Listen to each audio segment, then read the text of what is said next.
মাননীয় স্পিকার, সম্মানিত বিচারকবৃন্দ এবং প্রস্তাবক দলের সম্মানিত সদস্যবৃন্দ, আজ আমরা বিরোধী দল হিসেবে দৃঢ়ভাবে বলছি যে বাকস্বাধীনতা নিয়ন্ত্রণ গণতন্ত্রের জন্য হুমকি। বক্তব্যটি বাস্তবতা বিবর্জিত এবং বিভ্রান্তিকর। বরং বাস্তবতা হলো নিয়ন্ত্রণহীন বাকস্বাধীনতাই গণতন্ত্রের জন্য প্রকৃত হুমকি।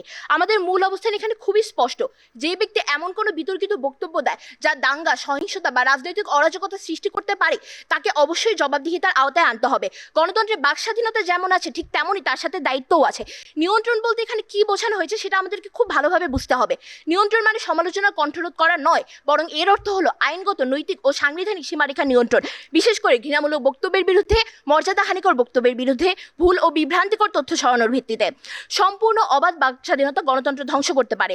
ঘৃণামূলক বক্তব্য সংখ্যালঘু জনগোষ্ঠীকে টার্গেট করতে পারে, মিথ্যা প্রোপাগান্ডা ভোটারদের বিভ্রান্ত করতে পারে, সহিংসতার আহ্বান রাষ্ট্রের স্থিতিশীলতা নষ্ট করতে পারে।